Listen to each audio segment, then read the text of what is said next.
Is Finland suing Nigeria government over Simon Ekpa? So, guys, there have been this speculation that the Finland government has sued the Nigerian government, over issues that has to do with Simon Ekpa. So, guys, we all know what has been happening. Simon Ekpa has been detained and his trial will soon commence and all that. So, there's been this speculation that the Finland government is now suing, the Nigerian government, saying that the Nigerian government is rather the one accusing its citizen of, terrorism. So, guys, I'm just going to let you listen to this reporter because this news is still in the making and nobody is very sure if this is actually true. So let me just allow you to take a look at what this reporter has got to say. Take a look. Report which actually surfaced on social media alleging that the Finnish government is planning to sue the Nigerian government under the leadership of President Bola Ahmed Tinubu has disclosed, however, that it is not true.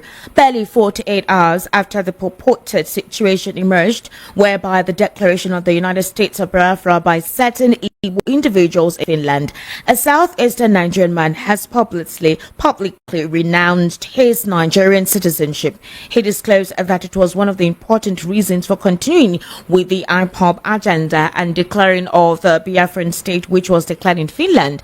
However, the report stipulated that the Finland government intends to accuse, or rather alleging that President Bola Ahmed Tinubu is the one responsible for the arrest of Simon Ekpa has been blocked by the quarters of the presidency, as well as all those involved in the declaration of Biafra. The report also stipulated further that while Simon Ekpa is going through with his situation in Finland, the Nigerian government is basically monitoring the situation and hoping that possibly an extradition effect will be implemented so that a continuous trial of Simon Ekpa will continue back here. However, the Nigerian government and the Finnish government actually has no extradition treaty, and while Simon Ekpa will actually remain in the Finland custody up until May 2025, the report which actually stipulated that Finland government will definitely be suing President Bola Ahmed Tinubu has turned out to not be true, exponentially disclosing further that the Finland government is going about its activity with its investigation with Simon Ekpa. I'm trying to connect with Barrister Fred Nzako because we actually have some issues. I need him to help me expatiate further on. One of them is concerning the tax reform bill, and there have been quite a lot of back and forth in several quarters. A breakdown completely of the tax reform bill, which obviously needs a better clarification and education or proper orientation to a couple of Nigerians who may not understand it. Governor Zulum has actually threatened that particular bill needs to be looked into adequately. Barrister Fred, thank you for joining me eventually. Good afternoon. Good afternoon. Barrister Fred Nzako, welcome and happy new month to you. Thank you. Same to you. Barrister Fred, there's been quite a lot of back and forth concerning the tax reform bill. A couple of people say that the tax reform bill may only favor Lagos State, Rivers State, and that will not actually benefit a couple of other states. The Northerners, for example, or some of the Northerners are actually disputing and saying this reform would not go. We know actually one of the persons who has opposed it is Senator Undime. We also have one of the professors, Yusuf, saying that the reason why a lot of Nigerians may not want to trust this tax reform bill is because they do not trust the administration of President Bola Ahmed Tinubu. Barrister Fred Nzako, as an expert in economic analysis, what's your take about the tax reform bill? The critics are criticizing the effect of the tax reform bill to favor some states and disfavor some states. Is it true? I would like your expert opinion on that. Anybody who criticizes the tax reform bill on the basis that it is skewed in favor of some states and skewed against some states, and anybody who is claiming that only Rivers and Lagos State will benefit from the reform, and anybody who is saying that it will not favor the North, such a person needs to go and look at the bill and not follow the tide of sentiment and emotions, not based on any tangible evidence of statistics. The tax reform bill is a holistic bill that is there to be of the benefit of all Nigerians. Be to the benefit of all Nigerians. And that is why anybody who has taken time to look at the bill. Barrister Fred, okay. It is very unfortunate that so many people do not want to read. They don't want to even intellectually look at the issues to follow the bandwagon of criticism. And I can tell you that that does not take us anywhere. And the mistrust between the North and South is not healthy for an economic development of Nigeria. The bill is a reformation bill. Barrister Fred, are you there? Barrister Fred and Zakor, can you hear me? Barrister Fred? I hear you very clearly. Please continue. You went off. I couldn't hear you again. Continue, please. Okay, no. It's from your own end. So, as I was saying, the bill is a reformation of the outdated Nigerian tax laws, which has left a lot of loopholes that is being exploited by people who want to cause discomfort to others. And that is why you see businesses and enterprises and companies complaining about multiple taxation. Anytime we talk about the pain of manufacturing or the pain or the challenges faced by industry in Nigeria, number one is multiple taxation. And it is because of the archaic nature of our tax laws. And that is what the government is looking at. Meanwhile, it is a result of almost 1 year of research and interrogation of the existing laws by a presidential committee set up by President Bola Ahmed Tinubu, led by Mr. Taiwo Oyedele. And that is where you now see these four bills. Number one is Nigerian tax laws, Nigerian tax development establishment laws. The other one is Nigerian Revenue Services Establishment Bill, and the Joint Tax Board Services Bill, meant to re-establish the basic things that will help not only the common man, but also help to use fiscal policies and taxation to engineer industrial revolution in Nigeria. All right, but Barrister Fred, because I want us to actually discuss other issues. The fear, actually, by a lot of these critics of this bill is they hear tax. If you recall, during the president's campaign, he said, we will actually reduce the purchasing power and widen the tax net. So whenever anyone hears tax, there's this palpitation as to what exactly is going on. We haven't even coped. We've not been able to acclimatize ourselves with the subsidy removal, and then you're implementing one tax or the other. Now, let me also put it to you that any transaction you make now, 50 naira will be deducted from December 1, which is yesterday, officially today. Any transaction you do, no matter the amount of money, 50 naira, that is a tax that will come out from the person's pockets, the person's account. So do you think that it's understandable when these policies come up that there is a rebellious attitude or disposition of Nigerians towards it because they don't trust what the administration intends to do? They feel it's about to stifle them further. What's your take on that? The major problem is that Nigerians don't like to pay tax. That is the reality. Yes, world over, human beings naturally don't like to pay tax, and that is why they are compelled to pay tax, or they are given incentives if they pay. It's either you are served some reward or you are served some punishment for failure to pay tax. All over the world, it's not in Nigeria. The institutions are not strong enough to bring so many people into the tax net. And that's what government is trying to do, is to easy for people who pay tax to continue to pay without getting their pockets torn, and to also bring and encourage others to pay tax. There are so many incentives that are inbuilt in that tax reform. For example, if you are earning below 800,000 naira per year, you don't pay tax. If you're earning below minimum wage in Nigeria, you don't pay tax. If you're a company, a small business enterprise, that your turnover is less than 50 million in a year, you don't pay tax.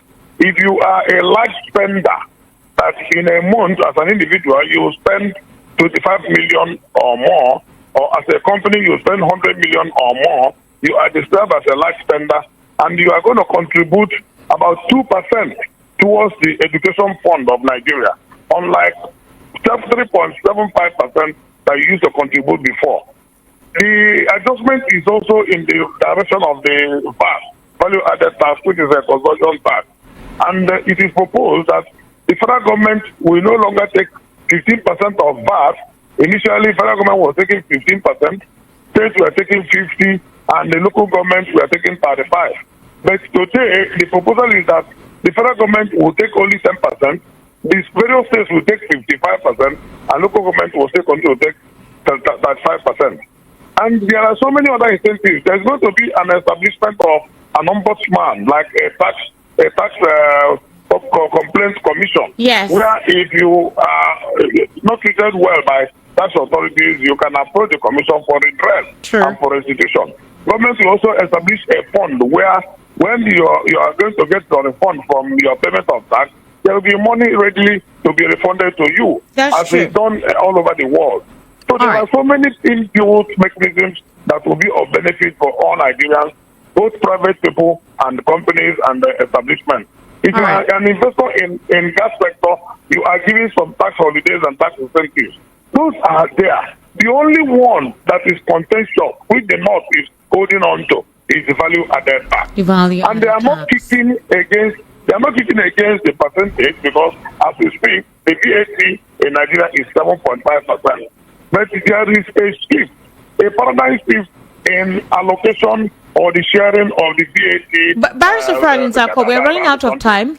I would like us to further this conversation. You're going to break this down during matters. I'm going to call you during matters because we need a proper explanation on how this tax reform bill is, what the benefit is all about, and what the long-term projection of that tax reform is going to be like. Because a couple of people feel that, you know, the administration is running the country like he was running Lagos State when he was a governor. All of that, you're going to give us details.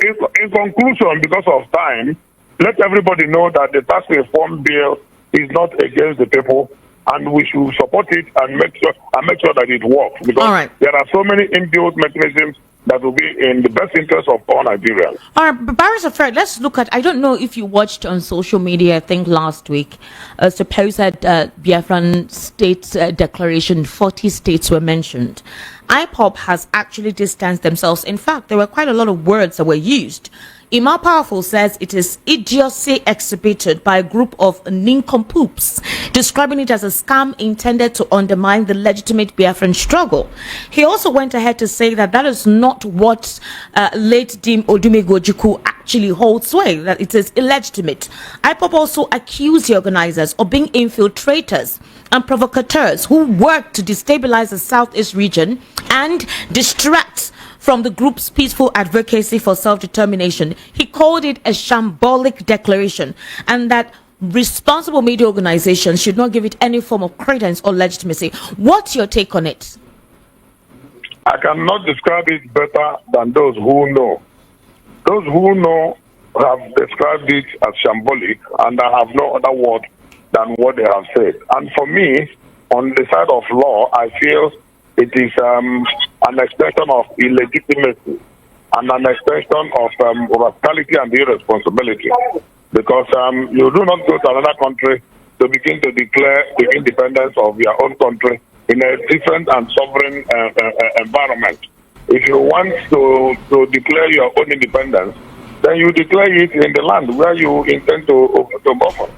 So I see all that as a human being exercising their freedom of expression and their freedom of association, and nothing more than that. Oh, you don't see it as anything, because today is December 2, and this is the supposed official Biafran Declaration Day. And this convention has been on for almost a week, since last week. A lot of Nigerians tripped to Finland to be part of that declaration. And a lot of states that were mentioned or called as part of those who are part of the Biafran United States of Biafra or something. A couple of the persons residing in those regions are distancing themselves of being IPOB members. They're saying they're not part of that, specifically those from Edo, those from, other states that are not within the confines of the official five eastern states. And people feel that why would you call other states without consulting with them? Why would you involve those people without having a conversation with them? They say they don't want to be identified with your struggle. They don't want to be identified as, the Biafrans. They're Edos or Esako or whatever it is that they want to be identified as. Why are you forcefully implementing or infusing them in a particular struggle that they don't want to be part of without consultation? What's your take on that? The very funny thing about all this is that it simply shows you that in life, human beings will just wake up and do whatever they like to do that gives them joy, that gives them happiness, irrespective of whether they are achieving anything. What is important is that they don't breach any existing law. Okay. Because if in the process they breach any law, then the law will come against them. But if they decide to gather and make merry and be happy with themselves and call it any name, well, it's their freedom. That is the beauty of democracy, and that is why we say that democracy is sweet. The sweetness of democracy is in the freedom to do what pleases you within the confines of the law. Those who you said have left Nigeria to go to Finland, is their own style of vacation. As far as I'm concerned, they decided to go on vacation in Finland. And those who gathered from all over the world, they decided to congregate, make merry, beat the drum, fly around some colors and some flags, and then go back to their various abodes, having established the fact that they went on vacation and they enjoyed themselves in Finland. It is at best, and that of course, the Finnish government will not have any issue with them because it will, a lot of money in foreign exchange will come into their country. It's part of tourist attraction. That's at best what it is, and nothing more than that. Barrister Fred Nzako, thank you so much for taking your time and giving us, a breakdown on some of these issues that were read out in the world news at 12. I sincerely do appreciate your input. I would actually implore you to join me on matters later this afternoon for us to expatiate further on the tax reform bill situation. Well, thanks for having me. If there is chance available to me, I will join you. All right, thank you, Barrister Fred. Thank you. Meanwhile, there's going to be a town hall meeting today on the tax reform bill precisely at 7 p.m. I think they want to give a proper explanation on how the tax reform bill will benefit all regions of the Federation of Nigeria, not specific regions as alleged by some political elites or some group of persons. So guys, initially we started this video with Simon Ekpa and the Finnish government, if they are really suing the Nigerian government over Simon Ekpa's states and all that. But guess what, like I always say in my videos, that yes, the Nigerian government is planning and working hard to ensure that Simon Ekpa is extradited to Nigeria to face, charges. But guess what, I think this is a very good opportunity for the government to even establish a roundtable talk with those that feel marginalized, the Southeasterners, because guess what? Like Senator Baribe recently said, it's not a matter of arresting Simon Ekpa. If you arrest Simon Ekpa, there are still the likes of Simon Ekpa. When they arrested Nnamdi Kanu, they thought that was going to be the end of all these struggles. But guess what? It even got worse, because with Nnamdi Kanu being detained, see what is happening in the Southeast, and directly or indirectly, it's affecting the Nigerian state as a whole. Now, even if Simon Ekpa is taken in, see what is happening in Finland. You can see that there are people who have already made up their mind that they don't want to be part and parcel again of Nigeria, and they are ready to face any consequences that come with it. And that is why we've seen them taking this move. Even in the absence of Simon Ekpa, look at the wave they are pulling in Finland. Even the Finnish government itself will be very, very surprised seeing the kind of, cooperation, togetherness, and, the determination to whatever they are doing. So, guys, like we've always said, that Tinubu has the opportunity to call these people to the table to discuss why are people agitating? Why are they feeling marginalized? Is it really true that they are marginalized? Are there solutions that can be profiled? These are some of the things that the government of the day should be thinking, and not just focusing on, arresting Simon Ekpa. Even if they finally arrest Simon Ekpa, it's not going to end the agitation. There are people who have made up their mind, come rain, come sun, they just want to be out of this country called Nigeria. They want to be on their own, and they are not going to end this agitation soon. So guys, I think the Tinubu's government has got to think wisely now. Call these people to the table, see how, if the bandits can be forgiven, granted pardon, granted rehabilitation. What stops the federal government from doing same to these people who their own is not even, it's not as if they are going to buy people. Their own is they want to go. They want to be on their own. Let me know what you think about this in the comment section below. Please don't forget to subscribe to the channel, turn on the notification bell. Please give this video a like so that YouTube can recommend it to others. And drop your thought in the comment section below. Thank you.